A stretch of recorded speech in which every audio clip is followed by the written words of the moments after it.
Hey Reddit. I, 24F, need help processing a situation that has torn my family apart. This is a long and messy story, so grab some popcorn. Growing up in Cedar Springs, Michigan, population 3,500, wasn't easy. My dad died in a construction accident when I was 2, leaving mom, 46F, with 2 young girls and a mountain of medical debt. My sister Ashley, 27F, remembers dad, but I only know him through photos and stories. Mom worked as a middle school teacher during the day and picked up weekend shifts at Denny's to keep us afloat. Our small ranch house needed constant repairs, but we couldn't afford a professional. Mom learned basic plumbing and electrical work from YouTube videos. Despite the struggles, we were close. Mom made every holiday special, even if presents came from the dollar store. She started a tradition of Sunday pancake breakfasts where we talk about our week. Ashley and I shared a room until I was 15, which led to typical sister fights but also late-night conversations about everything and nothing. Mom dated occasionally when we were younger, but nothing serious. There was Tom the pharmacist who lasted 6 months until we discovered his gambling problem. Then came Bill, the nice but boring accountant who moved away for work. Mom always said Ashley and I were her priority, turning down dates that interfered with our activities. Everything changed when I left for college in 2018. Mom seemed to realize her girls were grown and started focusing on herself. She joined a gym, got highlights, and upgraded her teaching certification. Ashley moved to Grand Rapids for work, so Mom had the house to herself for the first time in decades. I met Michael, 25M, during my sophomore year at Michigan State. He was a transfer student from California, studying engineering. We bonded over being broke college kids with complicated family histories. Michael grew up with just his mom, who worked as a nurse. His dad left when he was 4, only sending occasional birthday cards and broken promises to visit. Michael rarely talked about him, just saying they weren't close. Michael and I dated throughout college. After graduation in 2022, I moved back to Cedar Springs to save money while applying to grad schools. Michael followed, taking a remote job so we could be together. Mom was thrilled. She'd always liked Michael, often inviting him to our Sunday pancake tradition. Last March, Mom excitedly told us about meeting Richard, 52M, through Match.com. He was a business executive who'd moved to Grand Rapids after his divorce. Mom fell hard and fast. Soon Richard was at every family dinner, bringing expensive wines and charming everyone with stories about his travels. He mentioned having a son from his previous marriage but said they weren't in contact because his ex had poisoned the relationship. I noticed small inconsistencies in Richard's stories. The timeline of his divorce kept changing. His business trips never seemed to have specific destinations. But Mom was happier than I'd seen her in years, so I kept my doubts to myself. 4 months into dating, Richard proposed during a weekend trip to Chicago. Mom called me crying with joy. The wedding planning consumed her. She deserved her dream wedding after her courthouse ceremony with Dad. Ashley and I were appointed co-maids of honor. Then came the bombshell.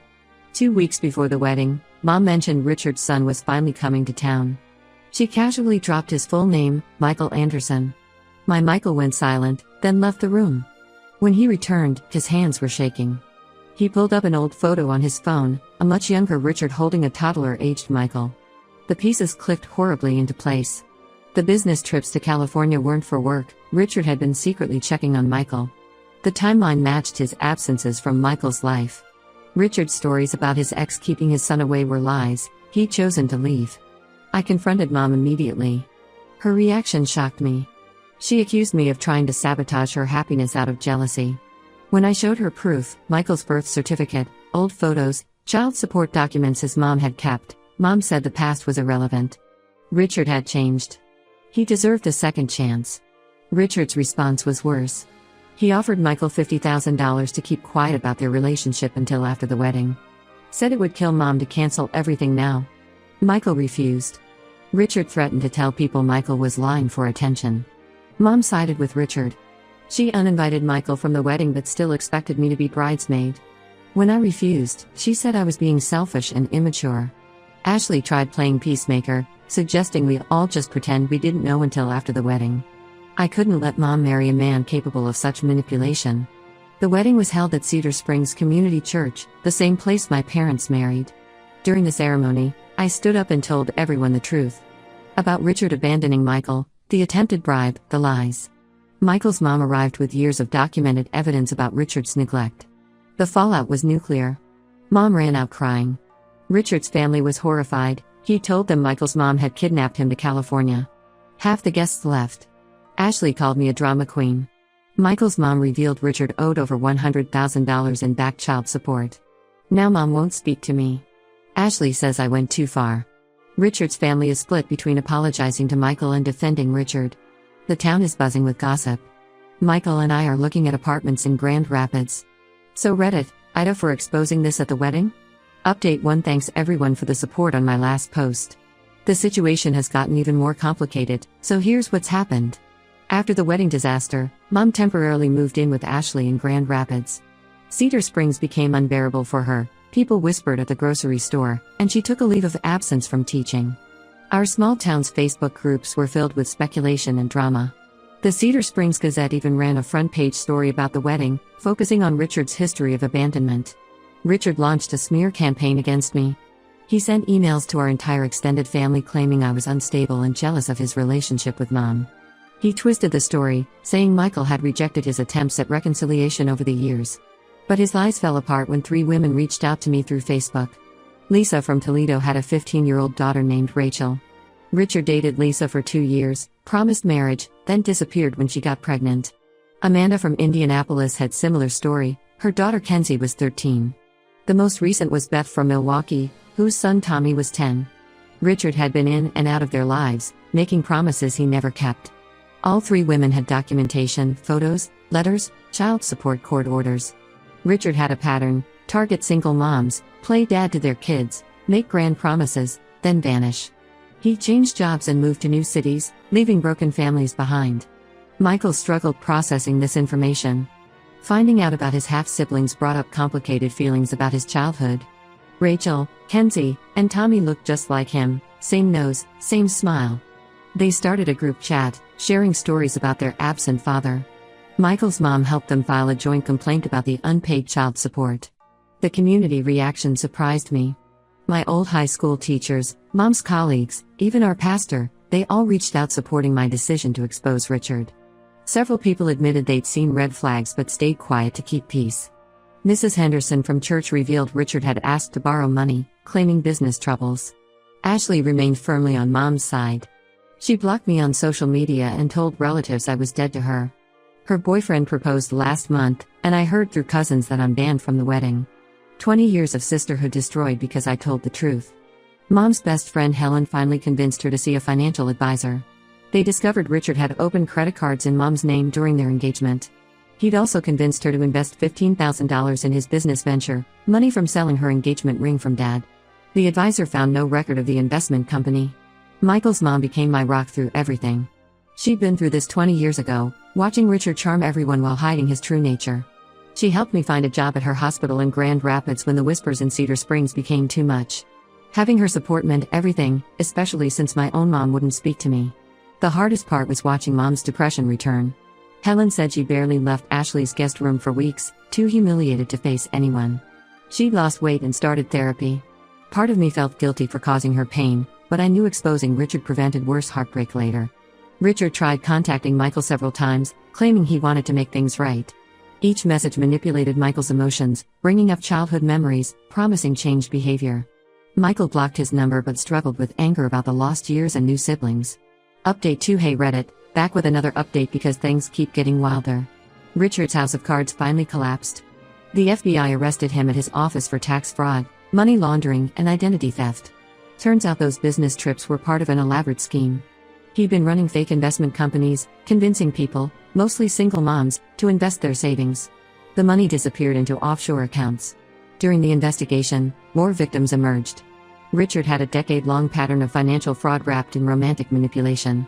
He'd use dating apps to find vulnerable women, usually in small Midwest towns. He'd date them for months, integrate into their families, then convince them to invest in his schemes.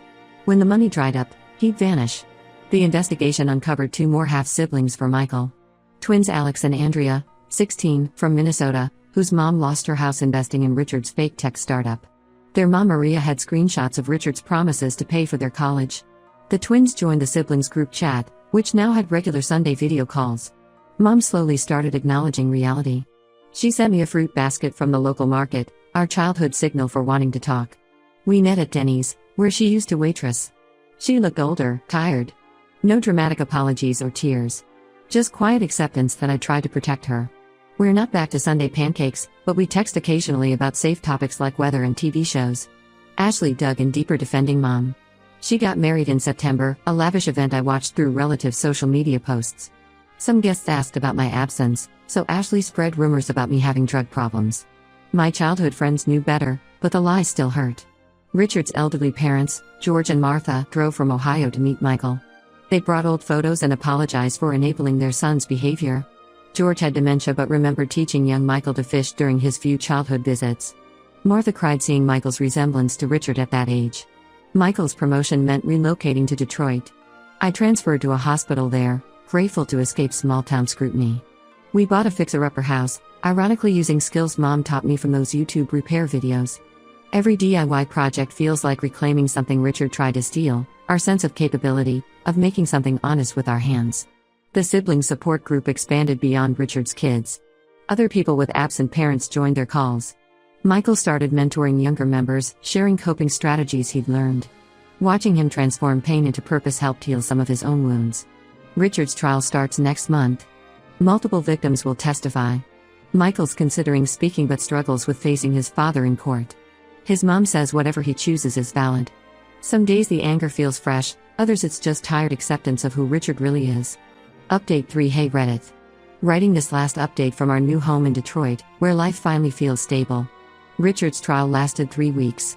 The evidence was overwhelming: fake companies, forged documents, stolen identities. 8 women testified about his romance scams. Mom wasn't called as a witness but attended every day, sitting quietly in the back row. Richard got 15 years in federal prison, plus orders to repay millions in restitution. His defense strategy backfired spectacularly. He claimed mental illness made him create fake businesses and abandon his kids. The prosecutor presented his dating app history. He'd been messaging new targets while engaged to Mom. The judge called him a calculated predator and imposed the maximum sentence. The Cedar Springs drama faded once bigger newspapers picked up the story. Mom returned to teaching. Her students' parents were surprisingly supportive, many having experienced similar relationship frauds. The local bank even hired her to teach financial literacy workshops, turning her experience into education for others. Ashley had her first child last month. Mom mentioned the baby during our monthly coffee meetup. I sent a gift card but maintained distance. Some relationships work better with boundaries. The sisters who shared late-night secrets are gone, replaced by polite strangers who share DNA. Michael's half-siblings became closer than we expected. The twins visit often, sleeping on our living room floor like it's a permanent slumber party. Rachel started college nearby and babysits for Maria's kids. Tommy and Kenzie bonded over soccer, their teams playing in a regional tournament last week. They've created their own weird, wonderful family unit. Richard's parents sold their Ohio home and moved to Detroit to be near the grandkids. George's dementia progressed, but he has clear moments where he shares stories about Richard's childhood. Martha joined grief counseling, processing her role in enabling her son's behavior. They're trying to right wrongs they didn't directly commit. The most surprising development came from an unexpected source. Richard's cellmate's wife contacted me. Apparently Richard spends his days bragging about his schemes and planning new ones for release. We forwarded her letters to the prosecutor. Some people never change, and that's okay. We don't need them to. Michael and I kept our wedding small, just 30 guests in our backyard. Mom came but left before the reception. The siblings group chat exploded with congratulations. Michael's mom gave a beautiful toast about building love on honest foundations. The best revenge is living well, they say. Cedar Springs feels like a different lifetime now. Our house needs work, but it's ours, bought with honest money and sweat equity. Michael mentors at-risk youth, sharing his story to help others spot manipulation. I'm starting nurse practitioner school next fall. We're building the life Richard pretended to have. To everyone who supported us through this saga, thank you. Sometimes exposing the truth feels like throwing a grenade into your own life. But watching lies destroy families from the inside is worse. We're done letting Richard's shadow darken our future. Signing off for good. Take care, Reddit.